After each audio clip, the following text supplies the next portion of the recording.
vamos receber aquilo que Deus tem, vamos orar. Pai, obrigado pela vida da tua serva, Pai. Tenho certeza que o maná do céu já está preparado, Senhor, para nós. Então, que nós possamos, Senhor, ouvir tudo aquilo que o Senhor tem para nos dizer. Usa a tua filha no nome santo de Jesus. Amém?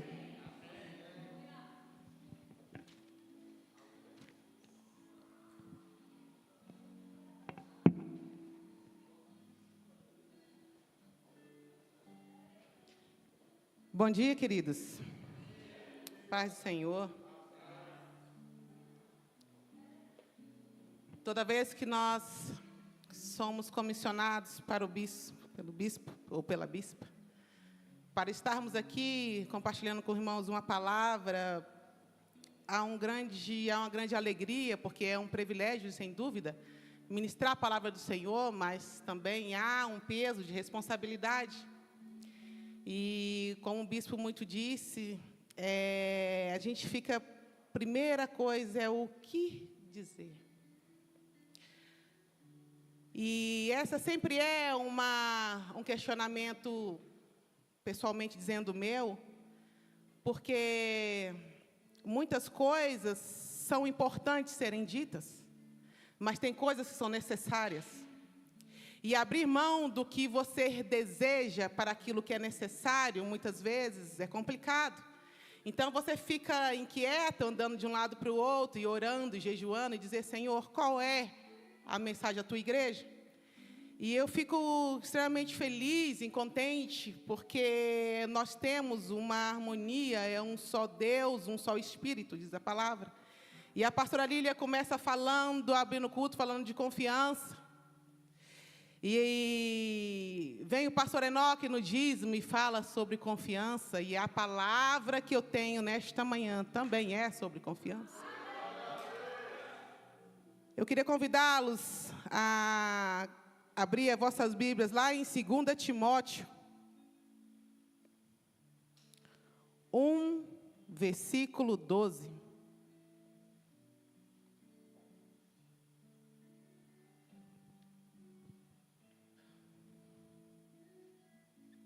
Segunda Timóteo 1, versículo 12,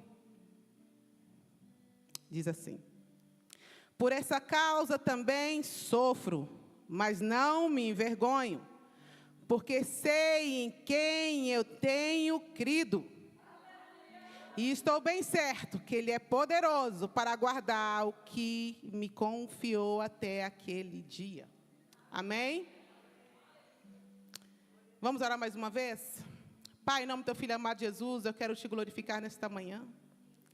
Manhã de encontro contigo, manhã de culto, Pai, enquanto nós saímos da nossa casa, para prestar o nosso culto racional ao Senhor.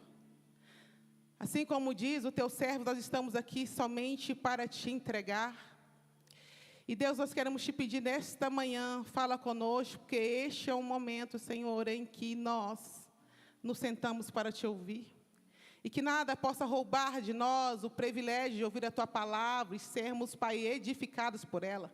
Porque a tua palavra não volta vazia, mas antes ela cumpre tudo que lhe apraz. E queremos te pedir, Pai, que cumpra o teu propósito nessa manhã, em nome do Senhor Jesus. Amém, queridos? Queridos, quem escreve essa carta a Timóteo é Paulo, o apóstolo Paulo. Mas antes de ser o apóstolo Paulo, Paulo era conhecido como Paulo de Tarso. E quem era este homem?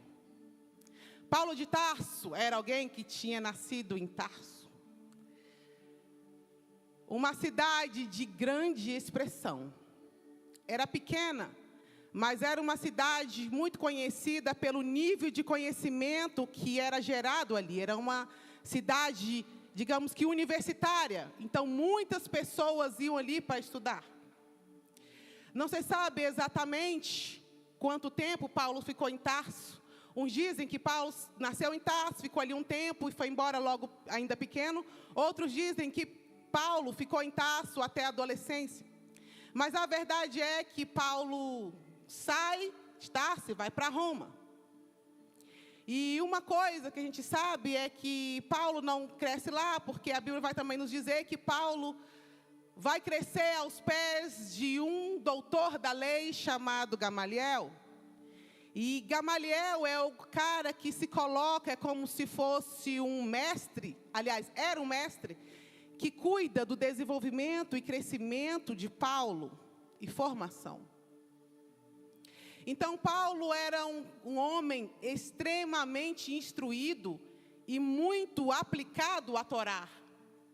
Ele estuda desde a infância à vida adulta.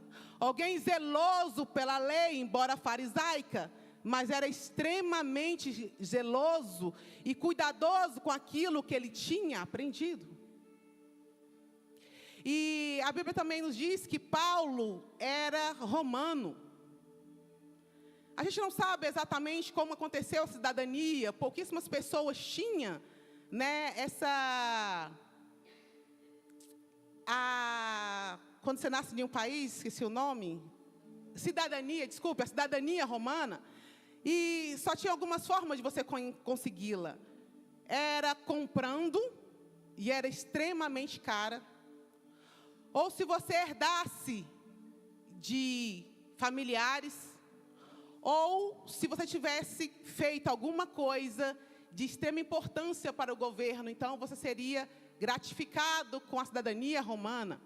A gente não sabe exatamente como Paulo conseguiu aquela cidadania, sua família, mas a verdade é que Paulo, pela conjectura da sua vida, da sua realidade, ele era alguém que tinha posses. É uma família que poderíamos considerar como rica naquela época.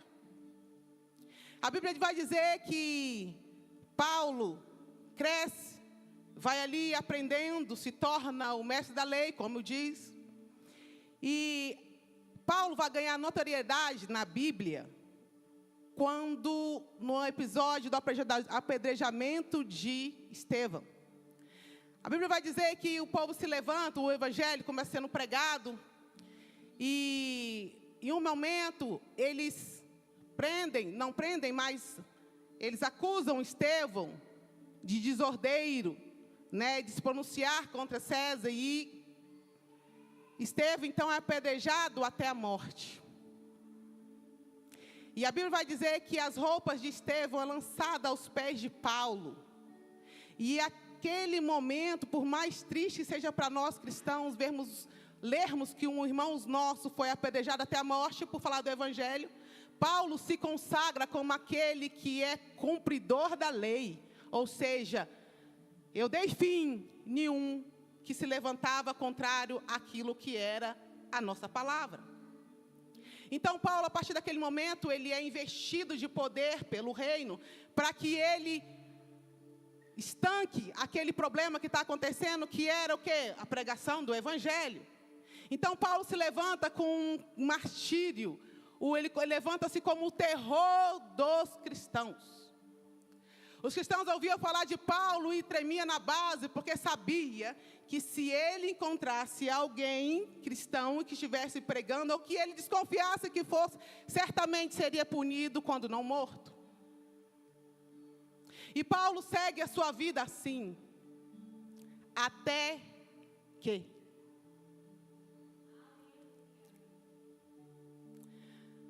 a Bíblia vai dizer que em uma dessas incursões, a caça dos cristãos, Paulo está indo caminho a Damasco. E a Bíblia diz que, de repente, a Bíblia diz, a palavra é essa, subitamente, uma luz aparece, um clarão, e Paulo escuta uma voz dizendo: Paulo, por que tu me persegues? A voz que Paulo escuta é a voz de Jesus ali. A palavra diz que Paulo cai no chão, fica cego por uns tempos, é levado ali, é cuidado ali por Barnabé um tempo, e até que ele recobre a sua integridade física. Mas aquele encontro de Paulo, queridos, com Jesus, marca a história dele entre o antes e o depois. E a partir daquele momento, a vida de Paulo muda. A partir daquele encontro com Jesus, a vida de Paulo muda 100%. E Paulo agora deixa de ser o perseguidor para ser o enviado, o missionário. E Paulo começa então a exercer com muito afinco. Você vai ver que logo em seguida ele começa a pregar aqui, pregar ali, pregar aqui, pregar ali. E Paulo deixa de ser o perseguidor para ser um dos maiores missionários do Evangelho. Porque o encontro com Jesus, queridos, tem essa capacidade de transformar as nossas vidas. Entre um antes e um depois. A história da humanidade é dividida entre a C e DC, ou seja, antes de Cristo, depois de Cristo. A minha, a sua vida também precisa ser dividida entre antes do encontro, depois do encontro. Se não for assim, você não se encontrou com Jesus. Se não for assim, você não teve encontro com Ele. Pode ter tido um encontro com uma mulher de Deus, com um homem de Deus, com um pastor, com um missionário, mas com Deus é obrigatório que sua vida mude. É obrigatório que seu posicionamento seja diferente. E Paulo passa a ser perseguido, porque ele não andou com Jesus como os outros, então as pessoas questionavam muito a Paulo.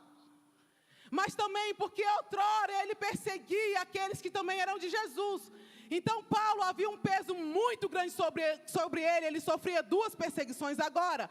Uma por conta do próprio governo, que também o perseguia, ele virou alvo. E dos cristãos, os cristãos que agora questionavam. Não é esse aí que ontem estava nos perseguindo? Então havia sobre Paulo um questionamento grande de que podemos confiar nele. Mas Paulo é alguém que não para responder. Porque aquilo que Paulo estava fazendo era mais importante do que dar satisfação para aqueles que questionavam. Paulo é um cara que não prega para viver, mas que vive pregando. E é isso que ele faz. Autor de 13 cartas, diversas viagens missionárias e diversas prisões. E essa carta que Paulo escreve a Timóteo, que nós lemos, é num momento assim. Paulo algumas vezes foi preso e foi solto, foi preso e foi solto. Algumas prisões foram bem relaxadas, tranquilas, ele pôde receber visitas. E Paulo apanhou muito, foi surrado. E é tão interessante, queridos, que quando nós entregamos nossa vida para o Senhor, a gente perde o direito adquirido de muitas coisas. Como cidadão romano, a cidadania te garantia 3 direitos. Uma é apelar para César em caso de acusação. 2, não passar pelos açoites. E o terceiro, nunca ser crucificado. Mas Paulo apanha. E não é pouco. Talvez porque Deus estivesse ensinando a Paulo a dor que ele causou em outros. Sabe, queridos, muitas vezes a gente passa por situações justamente para você saber a dor do outro. A dor do mimimi. Porque mimimi é a dor que dói no outro. Levantamos para apontar os nossos irmãos da caminhada e dizer: irmão, para com isso, sai desse mimimi, sai dessa dor, sai disso. É frescura dele, é frescura dela. Não, irmãos. Só ele sabe o quanto dói. Às vezes acontece supervalorização, acontece. E aí não é uma questão de mimimi, é uma questão emocional, uma questão de doença emocional, que faz, que agiganta aquilo que a pessoa está vivendo. Não é que ela não tenha um problema, é que ela vai superdimensionar aquilo. Nessa carta, Paulo está preso mais uma vez. Só que aqui, queridos, já é o fim da carreira. Paulo está velho, preso em uma masmorra, acusado por Nero. Acabou-se que, a gente sabe da história, que Nero, o próprio imperador, incendeia Roma, para ver o circo pegando fogo. E Nero tinha que colocar a culpa em alguém, então ele põe a culpa nos cristãos. Foram os cristãos que incendiaram Roma. Então ali começa, é o start de uma perseguição terrível contra os cristãos. Muitos morrem, outros são incendiados. Eles pegavam os cristãos, tacavam fogo e colocavam eles assim à noite para iluminar a cidade. Era terrível este momento, e é neste momento que ele pega Paulo, joga no calabouço, na masmorra e o condena. Paulo aqui está condenado à morte.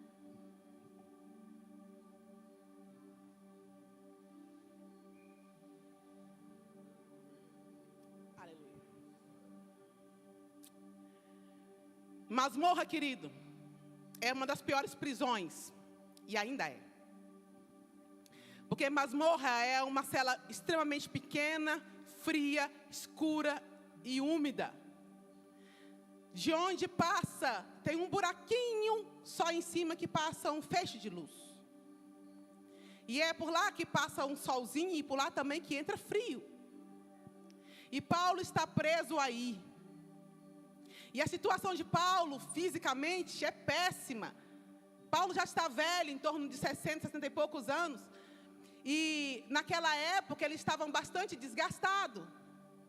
Mas, me perdoa os irmãos dessa idade. Mas, para aquele tempo, queridos, Paulo era considerado já avançado de idade, e ele era mesmo. E Paulo tem um agravante, porque Paulo vai dizer na carta a Timóteo que Paulo está sozinho. Ao contrário das outras prisões, onde a igreja orava e onde Paulo era visitado e as pessoas ficavam na expectativa de Paulo ser solto, agora, por conta daquela perseguição, o povo está com medo, os cristãos somem, se escondem, então Paulo fica sozinho. E ele diz isso. E é justamente neste momento que Paulo está sozinho, queridos, nesse cenário triste, condenado à morte, que ele escreve essa carta a Timóteo. Ele vai dizer, Timóteo, entre outras coisas. Algumas coisas muito interessantes para as nossas vidas, é aqui no versículo 4, por exemplo, que ele vai dizer, combati o bom combate, guardei a carreira e encerrei a fé. Porque ele sabe que ele está no final. Mas eu acho muito interessante a análise pessoal de Paulo. Porque, como eu disse, Paulo era um missionário, alguém tinha se tornado uma referência. Mas essa declaração de Paulo, de que combati o bom combate, encerrei a carreira e guardei a fé, é uma autoanálise da história dele com Cristo. Sabe, queridos, é importante a gente receber feedbacks das pessoas, sim é. Mas a gente precisa ter a capacidade de nos olhar e dizer, que tipo de cristão que sou eu? Ou o que eu tenho feito com o propósito que Deus nos tem confiado? Paulo aqui, ele tem uma firmeza, dizendo, eu fiz o melhor que eu podia ter feito. E mais, Paulo segue dizendo que ele foi constituído apóstolo por Deus.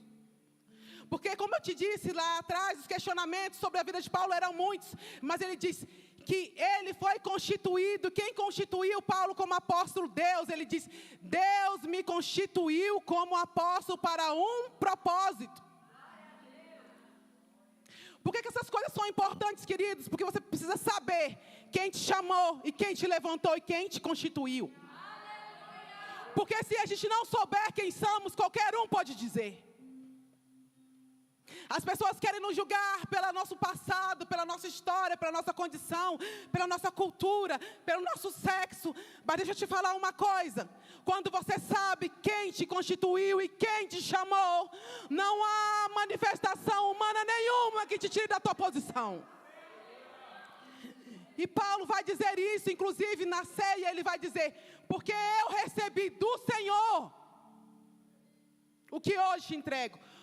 Paulo diz: eu recebi dele, não teve intermediário. Porque uma coisa, queridos, é a gente contar com alguém. Outra coisa é a gente depender de alguém. Como os pastores desse ministério, eu digo que nós estamos aqui e você pode contar conosco, mas jamais dependa de nós. E esse nível de relacionamento que Paulo tinha com Deus é o nível de relacionamento que nós devemos também ter. Porque, queridos, o véu foi rasgado, nós temos livre acesso. E essa convicção de quem foi constituído e da dependência dele, não vem do eis que te digo, não. Vem entra no teu quarto, fecha a tua porta, e eu que te ouvirei, falarei contigo. Então você precisa gerar em Deus um nível de intimidade, tal qual que diga: eu recebi do Senhor. Sabe, queridos, não saber quem é antes do encontro é uma coisa, Paulo também não. Mas continuar não sabendo depois é inadmissível. Um bando de crentes que não sabe quem é, para onde vão, onde estão, onde desesperado. Nós temos uma direção em Deus. Por que você anda desesperado de um lado para o outro? Porque você não conhece o Deus que você serve. Muito bem da palavra que Deus a teu respeito. Eu é que sei que pensamentos tenho sobre vós, diz o Senhor, para vos dar o fim que desejais. Mas enquanto de nós buscarmos aqui, nós estamos em Instagram, ouvindo pessoas que não têm o mínimo relacionamento com Deus. Não tem propósito, não tem conhecimento, e somos crentes de Facebook. Pessoas que entram e ministram isso aqui, pegam a palavra fora de contexto. E palavra fora de contexto é pretexto. Tem muita gente que diz, é uma frase que é tatuada, carregada em caminhões: tudo posso naquele que me fortalece. É lindo demais, mas vai ver qual era o contexto de tudo posso naquele que me fortalece. É Paulo, apanhado, passando fome.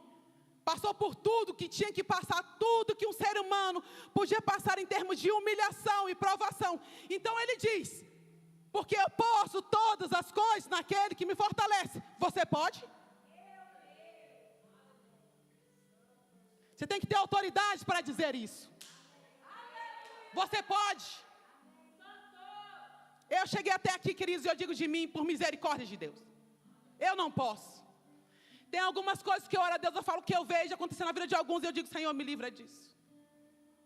Porque eu não sei se eu não sucumbo se eu passar por certas coisas.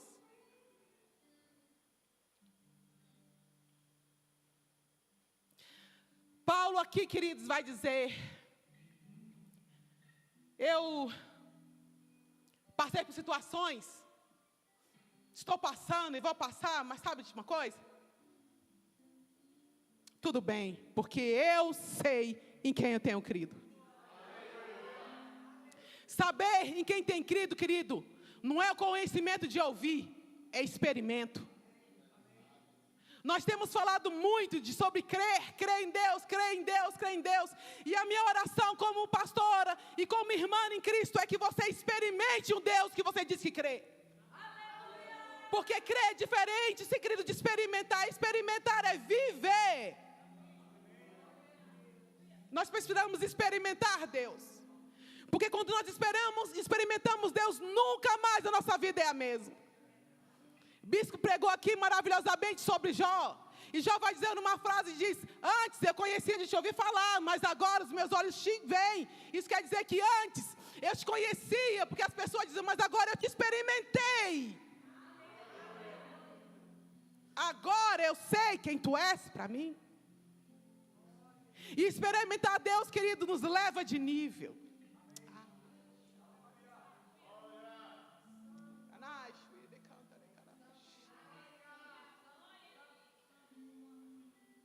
Nos leva de nível, queridos, porque nós saímos de ouvir para viver. Quando alguém se converte na fé, a minha maior oração é: dá uma experiência para ela, Jesus. Dá uma experiência para ela, Jesus. Dá uma experiência para ela, Jesus. Porque uma vez que ela tiver uma experiência com Jesus,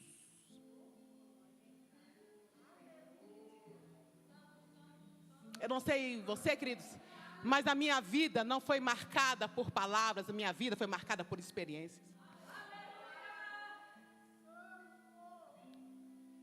Então, quando levantam alguns e questionavam Paulo acerca da fé dele, Paulo dizia: ah, não.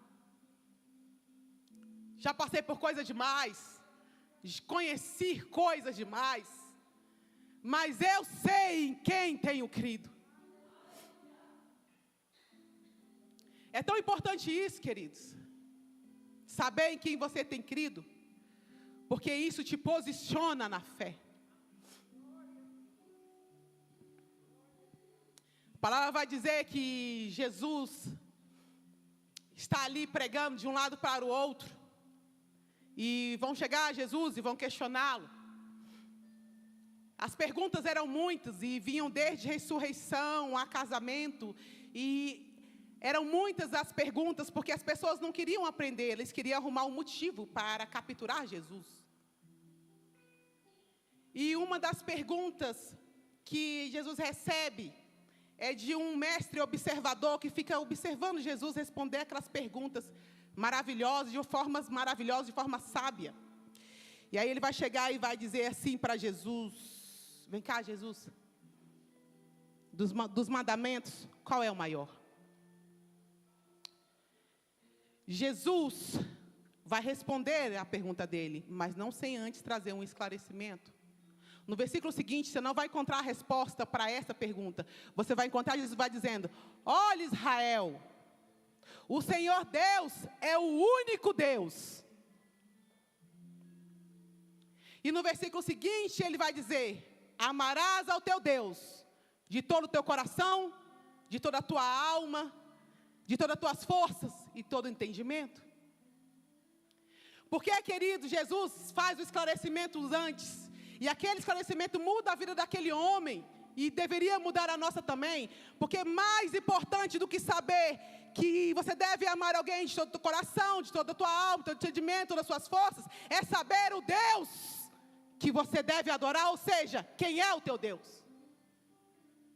Naquela época havia uma antagonia muito grande, desde os primórdios, entre Deus e Baal. Então, Jesus vai dizer, deixa eu esclarecer aqui para você. Mais importante do que a maneira é saber quem é o teu Deus. E ele diz, Jeová é o único Deus. A gente precisa saber quem é o nosso Deus e quem nós somos nele. Paulo sabia muito bem disso.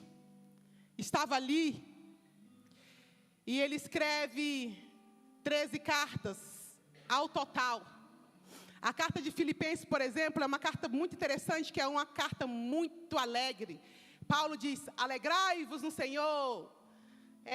Outra vez ele disse, exaltai no Senhor. É uma carta muito alegre, a carta de Filipenses. Mas Paulo estava preso.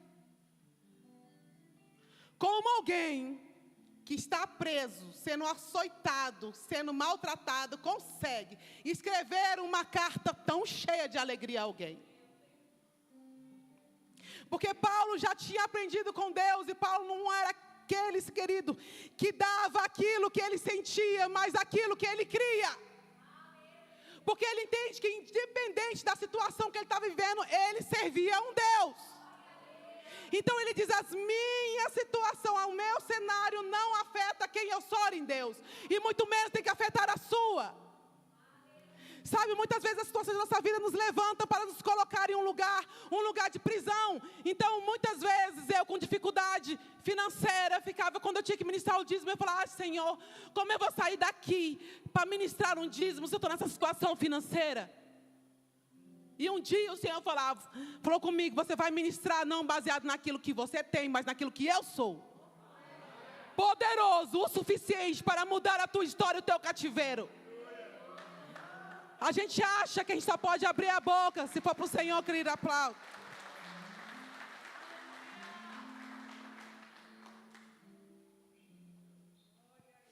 A gente acha que só pode abrir a boca para ministrar a palavra, tá? Se a gente estiver vivendo um momento maravilhoso. É verdade, querido, que nós precisamos dar frutos. Mas ainda que a figueira não floresça, ainda que não haja fruto na vide, que o produto da oliveira minta, todavia eu me alegrarei no Senhor. Porque aquilo, querido, que nós estamos vivendo não determina o nosso futuro. Você sabe quem você tem, querido.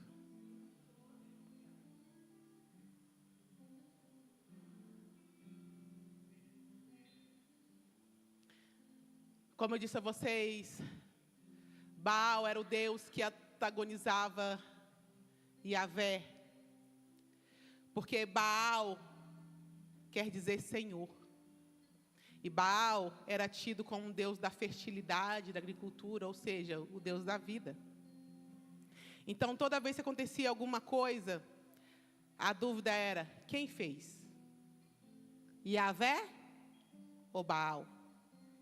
Tanto é em 2 Reis, se eu não me engano, 24, Elias vai dizer ao povo, olha, vocês estão na dúvida, mas vocês precisam se posicionar. Até quando vocês vão coxar em dois pensamentos? Se é Deus, segui-o. Se é Baal, segui-o.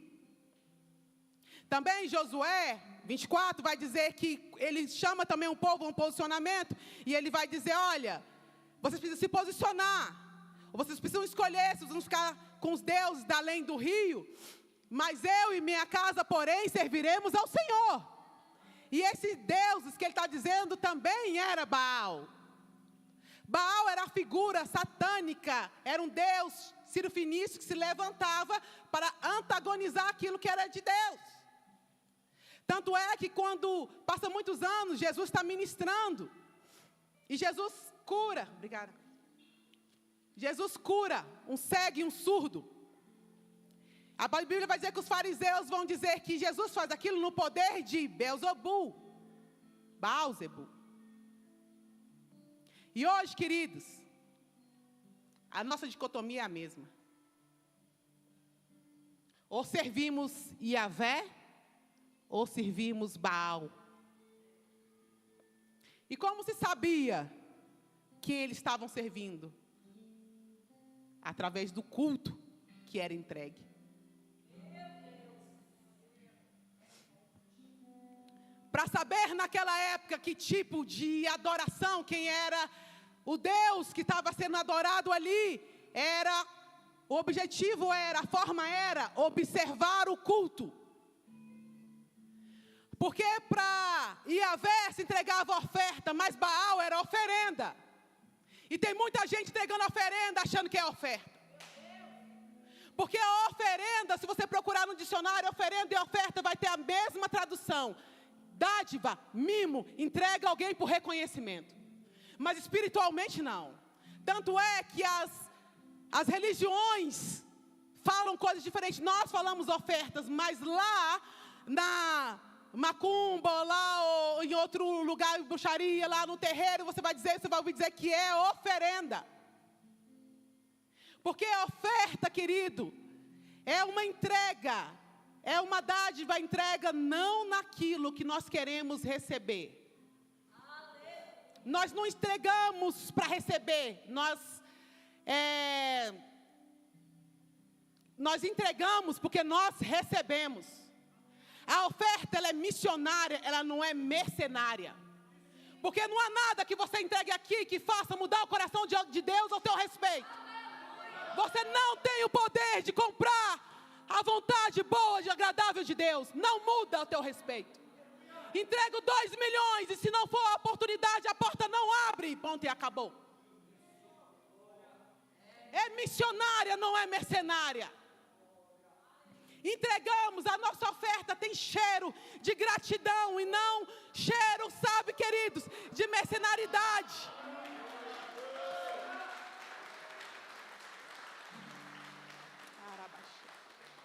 Mas oferenda é algo dado a uma divindade para que ele mude o posicionamento dele ao meu respeito. Mude a situação, então é uma compra. Quanto maior a tua oferenda, maior que ele vai fazer por ti.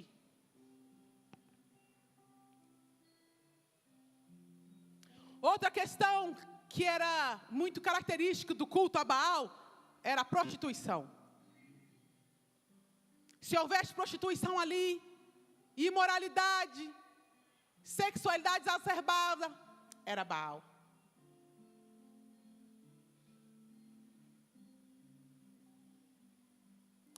Quem é que você está servindo?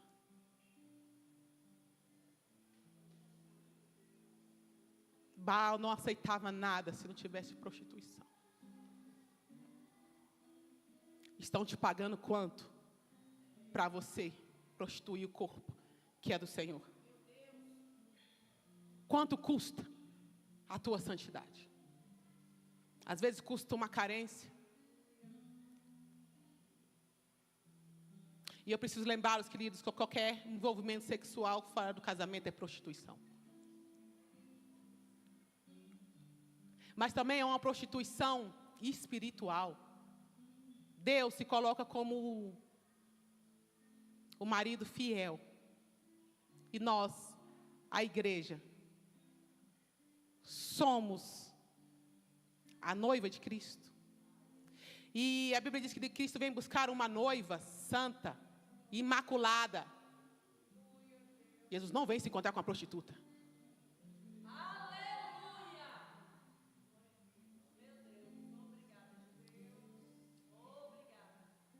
É hora, queridos, de sermos honestos, sermos sinceros.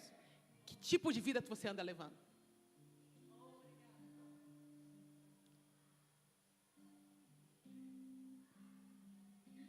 Eu sei que podem ter colocado preço para você, mas de falar, o teu preço foi pago. Prostitutas dão o seu corpo por dinheiro, mas o seu já foi pago.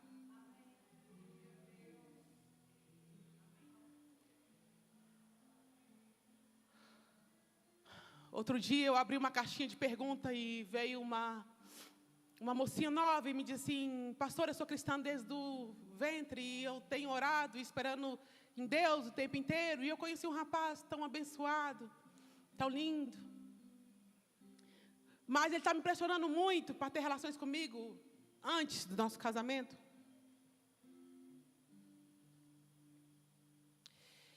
E eu confesso que eu conheço a verdade, mas eu estou a ponto de ceder porque eu tenho medo de ficar sozinha.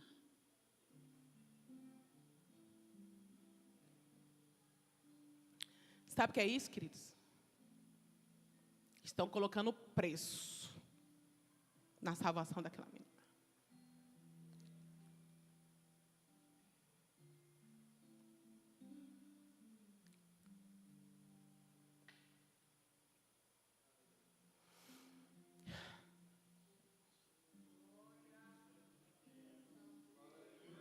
Não tenha dúvida, queridos, que teu preço foi pago. Não tem dinheiro no mundo que compre, que possam colocar em cima do preço que já foi pago. Não tem.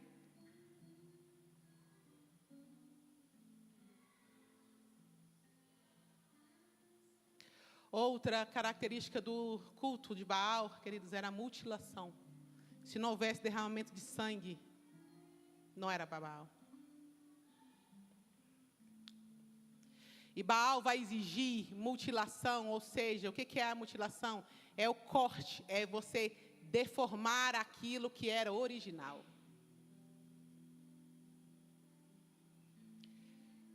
E é a especialidade do mundo. É deformar aquilo que era perfeito no original. É roubar de nós a nossa personalidade, o nosso caráter. Tem gente que a gente vai conversar, a pessoa fala, nossa, eu era assim, mas agora eu nem me reconheço mais. Eu mudei tanto, foi abrindo tantas concessões, que eu acabei me perdendo de mim mesmo.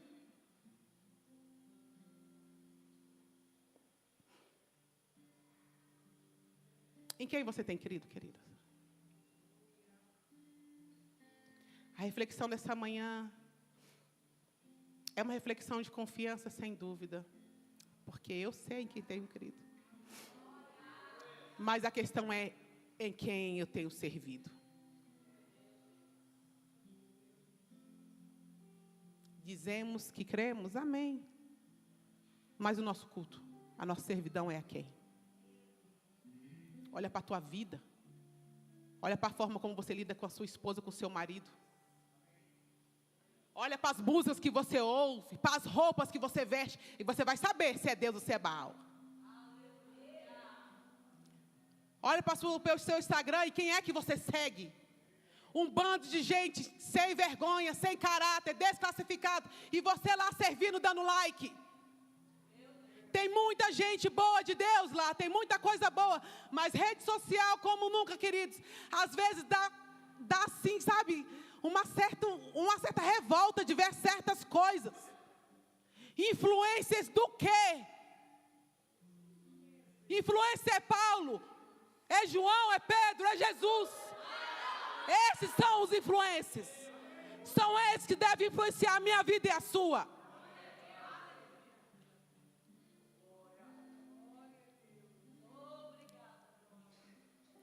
A reflexão nessa manhã, queridos, é se você diz que segue Deus, então cultue Ele. Seja pelo menos sincero com as suas palavras, com seus atos, porque os seus pés têm que andar junto com as suas palavras. Digo que sirvo um Deus, mas me comporto como outro. Fique de pé em nome de Jesus.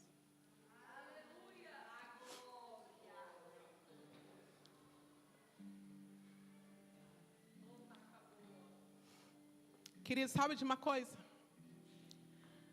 Eles imputavam muitas das vitórias a Baal, muitas mesmo.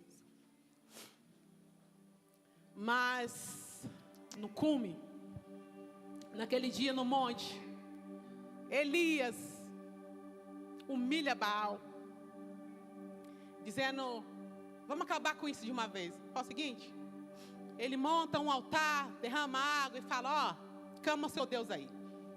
O Deus que manda fogo é Deus. Se Baal mandar fogo, ele é Deus. Se o meu mandar fogo, ele é Deus. Pode começar aí. E a Bíblia diz que eles clamam Baal durante muitas horas. E começam a se cortar.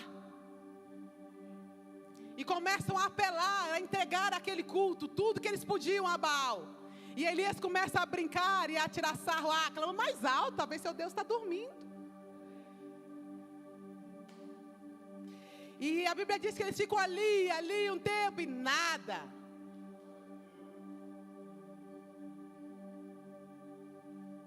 Mas a palavra diz então que Elias ora a Deus. Eita. E Deus manda fogo do céu.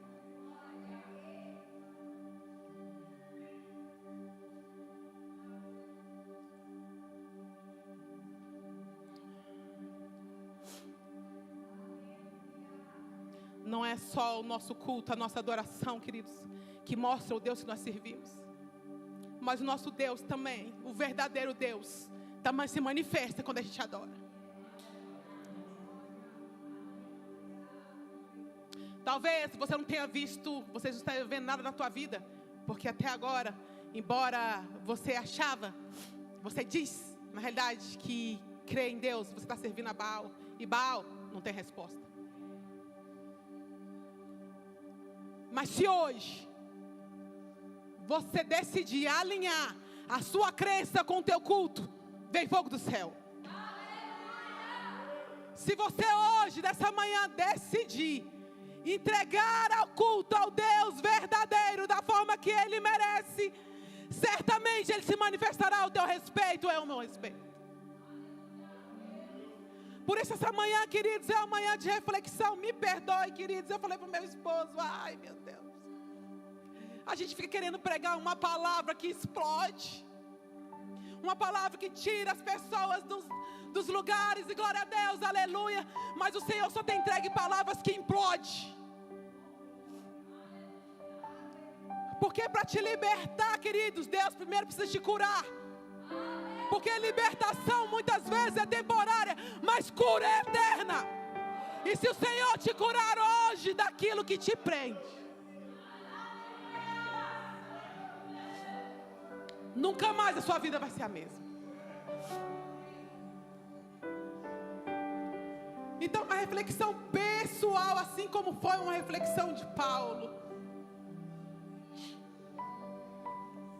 Hoje é uma autoanálise.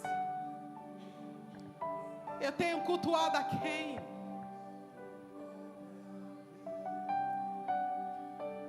Ofertas ou oferendas?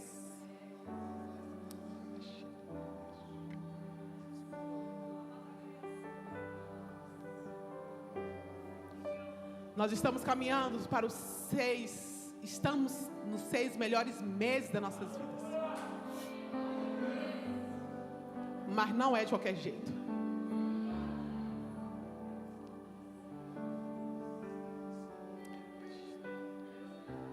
Queria pedir o ministério para cantar uma música.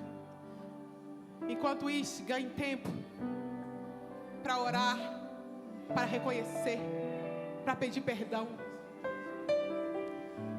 Pedir perdão porque muitas vezes você se casou diante de Deus, mas agora no seu casamento tem Baal.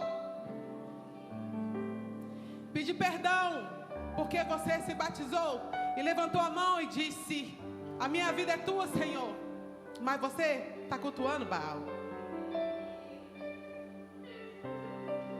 Pedir perdão porque você orou, jejuou, consagrou a tua empresa, levou até os teus bispos lá, mas agora você é o homem do rolo, cheio de coisa errada, e agora na tua empresa é altar de adoração a Baal.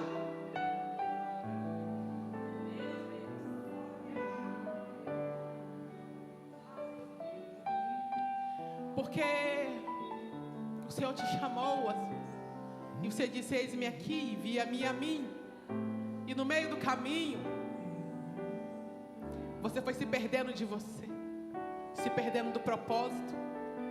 E agora você é um adorador de Baal.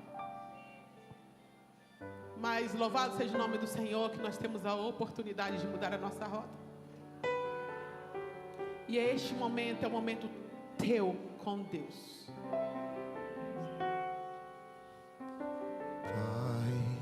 Estou aqui, olha para mim, desesperado por mais de ti.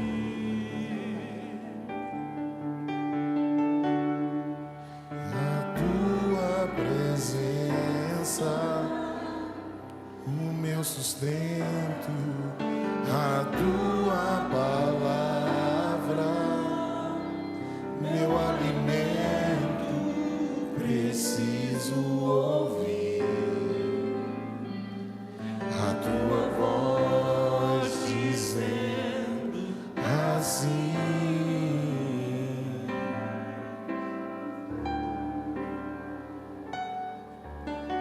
Vem, filho amado, vem em meus braços descansar.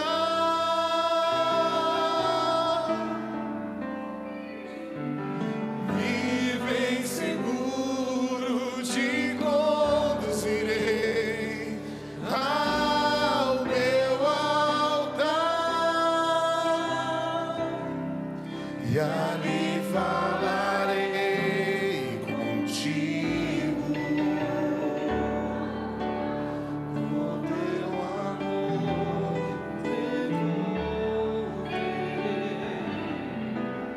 quero beber dos teus amores.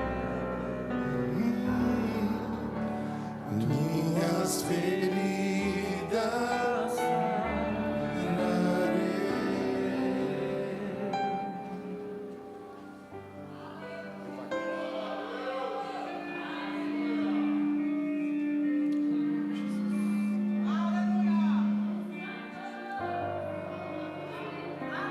Eu pedi pro louvor mudar de música. Porque é isso aqui, ó. É reconhecimento de alguém que andou fora, mas agora que ele entende que precisa voltar. Eu vaguei o mundo afora, mas não encontrei o que tenho agora. Eu tenho você, só tenho você.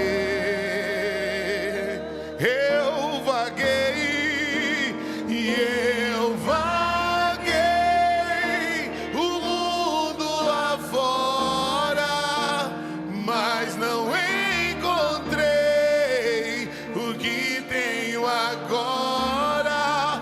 Eu tenho você, só tenho você.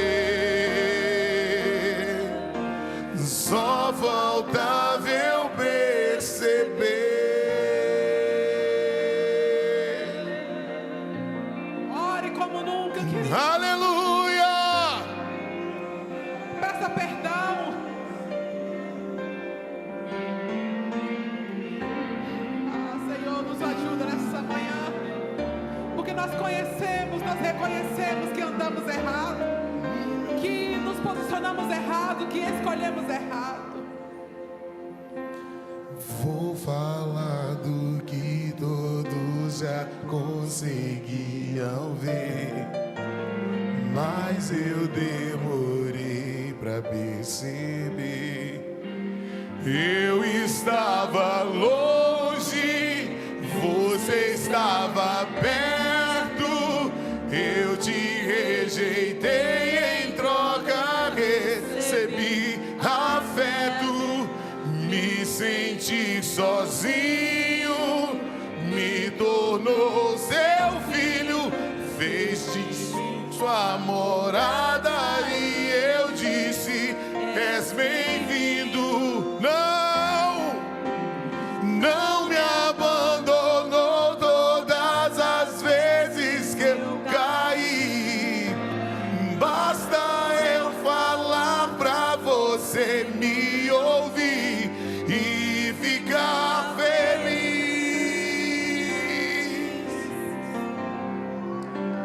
E ficar feliz.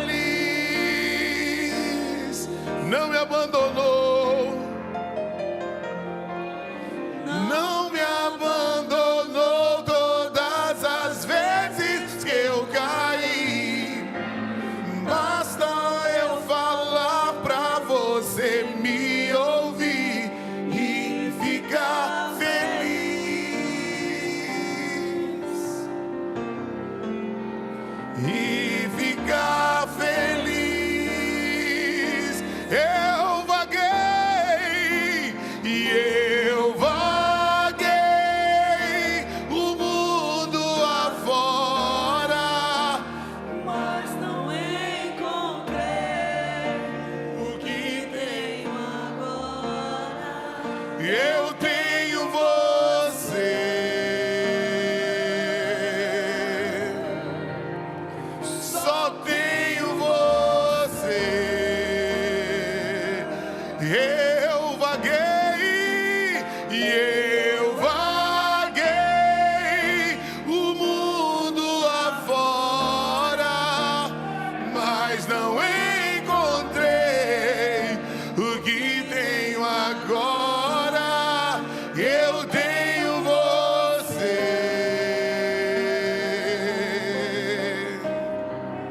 Só tenho você.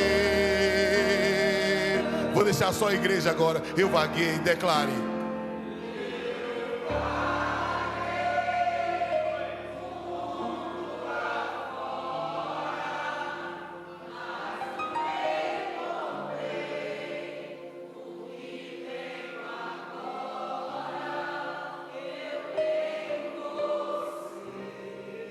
Você tem um pai, oh Senhor. Só tenho você. Eu vaguei.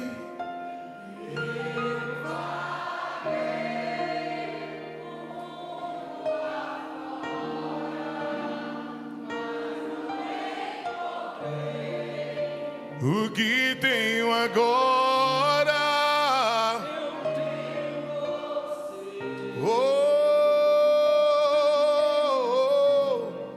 só tenho você. Eu vaguei e eu vaguei,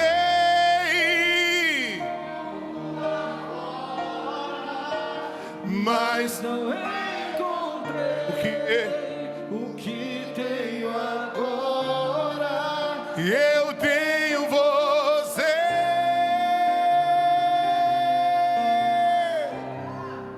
Só tenho você. Só falta ver eu perceber.